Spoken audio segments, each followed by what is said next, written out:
Welcome to the 15th Floor, a Radiohead reaction podcast where a Gen X father tries to convince his Gen Z son that Radiohead is the greatest band of all time by introducing him to Radiohead music one song at a time. He reacts to that song for the first time, and I talk about why that song is a part of the greatest library of Radiohead.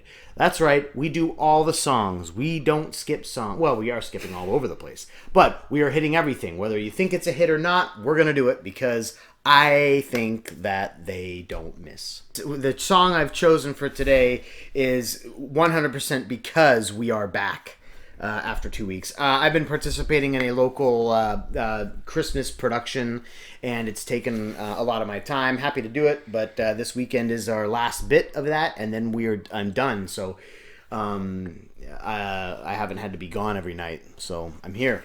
We're doing this, and we're going to keep doing this. But because we are back, I've decided to go to Airbag, which is the opening track from 1997's OK Computer, the masterpiece of the 90s. I've said a number of times on this podcast that Radiohead does an excellent job of picking the perfect opening track for their albums and generally the perfect closing track. I think Airbag might be my favorite opener. If I've said that about other openers, maybe I was wrong at the time, or maybe I just had it. I don't know. It's so tough because they're all so good. They just do a really good job. I don't know. 2 + 2 = 5 is really good, and everything in its right place is probably the most appropriate. Burn the Witch is really good, but this is Airbag. Unique to this opener, besides so many other things, including that it doesn't sound much like any other track on OK Computer. It's a unique rock song in and of itself. Is that it's the first song after, and you've already heard from the Bends, the closing track is Street Spirit. Fade out, immerse your soul in love. And after such a grim, kind of dark, self-loathing album, this one is... they're announcing they're back. But they're back to, instead of hate on themselves, to hate on the world around them. And hate's not the right word. They're back where they've previously been introspective and looking at themselves, and all those songs are about personal struggle and trial. Now OK Computer opens up about the world isn't my problem, it's your problem, everybody around me. And so they're back with to blame everybody else. It's an opener, and I think for the two openers that I've seen, I've come to like them. Burn the Witch and 2 + 2 = 5. Yeah, those were two that you liked. Yep. You also liked You, which was the opener to Pablo Honey. That's the one from Pablo Honey you've liked the most so far. But that one doesn't have the same opening track feel that they start nailing from the Bends on. We hope you're all back too, by the way. When we say we're back, when Radiohead says they're back, I hope you're all back. Thanks for sticking with us. We are going to get back to our videos and releasing hopefully a couple of these a week. We've got a lot more to do, and hopefully you haven't given up on us just because we took a couple of long weeks off. So with no further delay, here is from 1997's OK Computer, Airbag.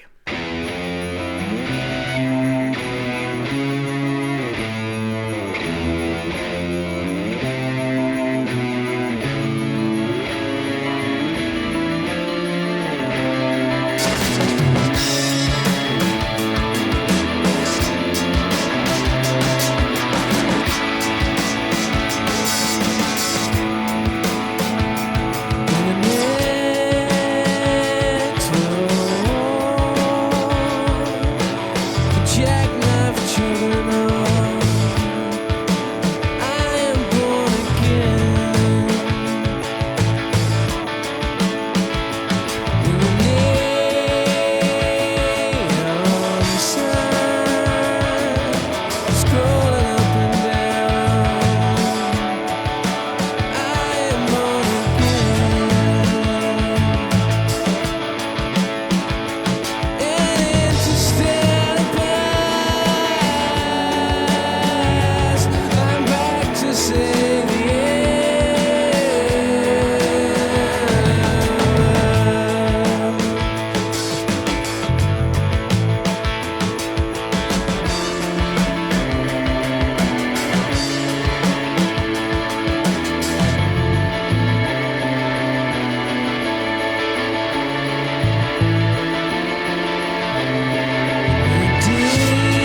I really feel like I've heard this song before, Maybe. but I don't know how. Well, probably in the Well, car, it's an old song, and it's one of my favorites from probably my favorite album, close to my favorite album, the one that bounces back and forth with another album.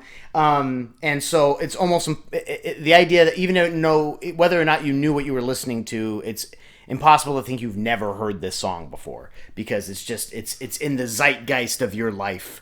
But I don't think you've ever stopped and paid attention to it. So I'm going to point out some stuff.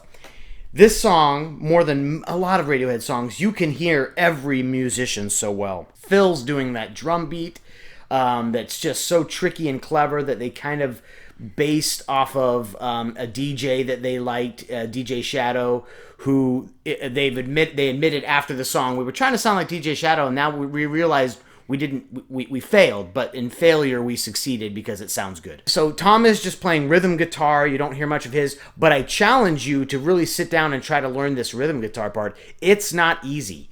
There's kind of a 2/4 or maybe cut time going on here, and you can learn the chords, you can try the progression, but it will throw you off. It's a tough rhythm part. And then you hear Ed playing that kind of,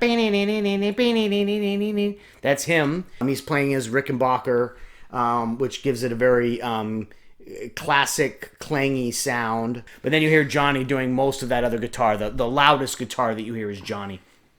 Then the bass is just awesome. It's so sporadically timed and definite, and the bass is a real highlight. And then if you listen carefully to the end of that first verse, you hear the vaunted Korg prophecy. You remember that the Korg prophecy features heavily as the star of the song Lift, which I love. And you can hear it. It's so beautiful in the end of that first verse. And he almost has a way of making it sound a little bit like an Owen Martineau, but this is pre-Owen Martineau days for him. So it's just that ethereal sound that's just hanging out back there. They all get to star at some point in this song.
You can't hear the end of that song and not immediately think of that Paranoid Android is coming, because it goes right into Paranoid Android.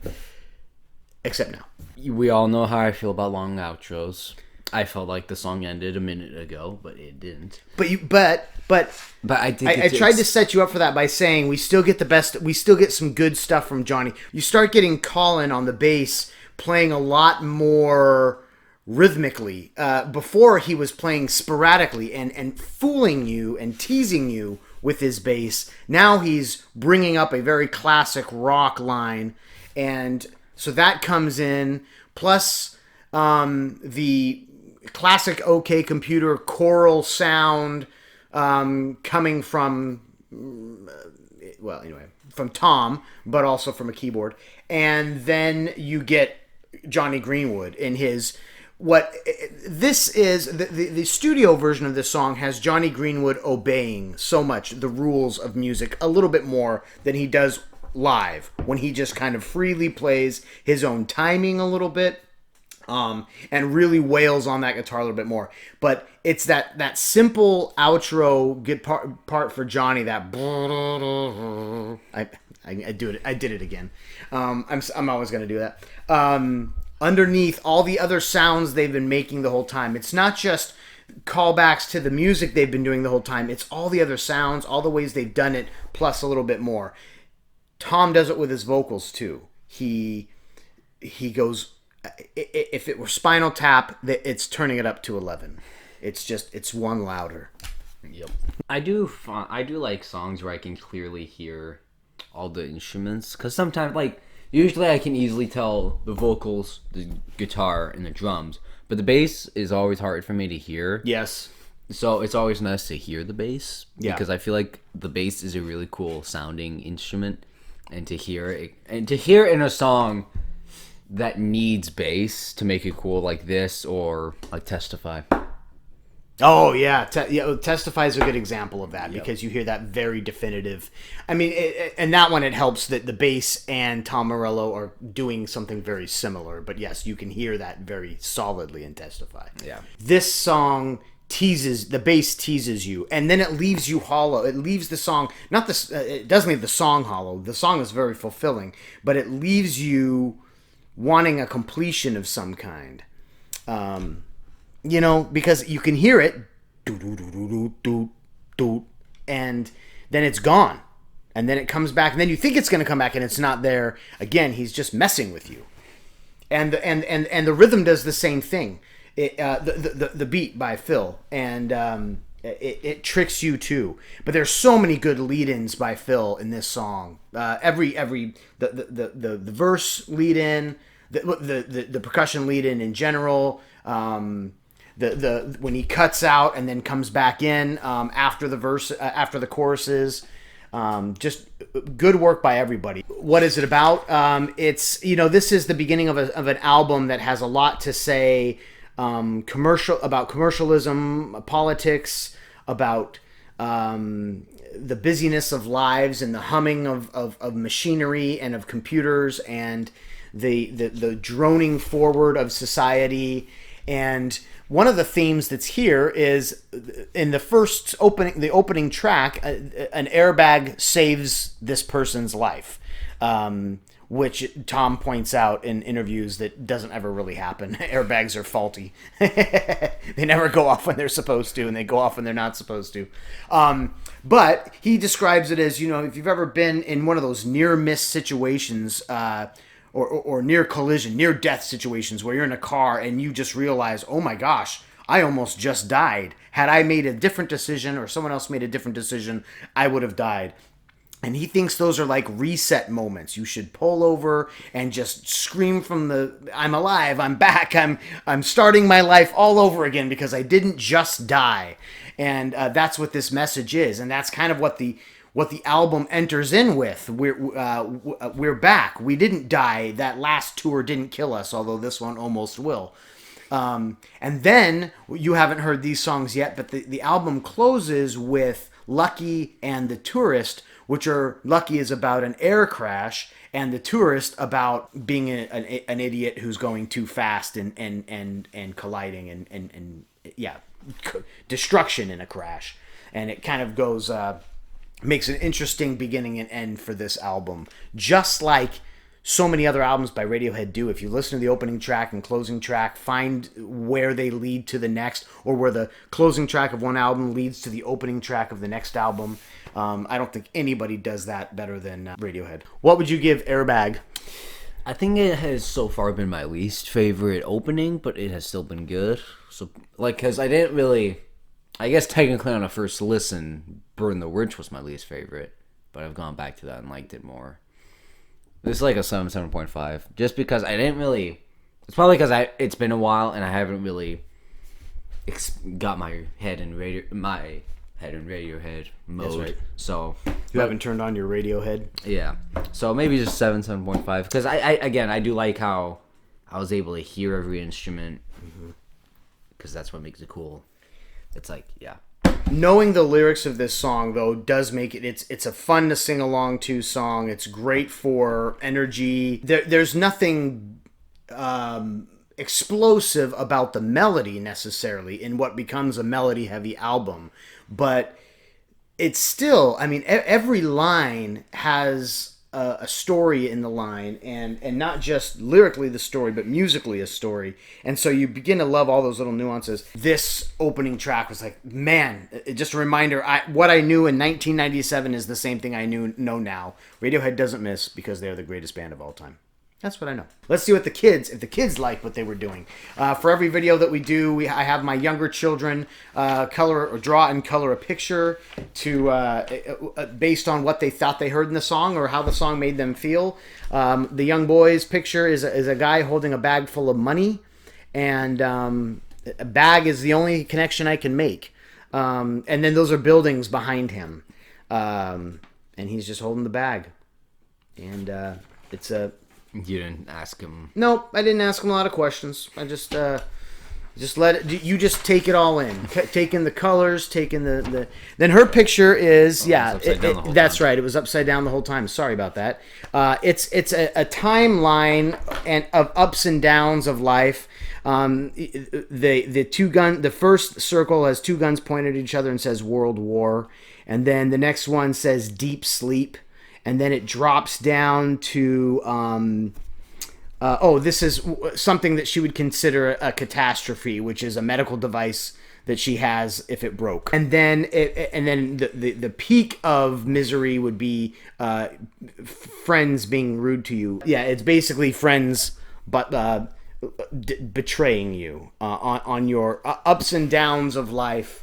You come back, but you fall again. What do we have to do next? I feel like we've been in old school Radiohead for the last couple. We did National Anthem prior to this one. Maybe we need to go further down the road to King of Limbs or A Moon-Shaped Pool, or B-sides from those eras. Because we need to get a lot of B-sides in too, or we're going to be stuck with nothing but B-sides at the end, which is fine. Please like, comment, share, subscribe if you haven't already subscribed. Go back and watch all the other videos. If you've missed any of the other videos, keep suggesting good Radiohead music for us to keep going through. Continue to love one another. Keep listening to music together. You're now leaving the 15th floor.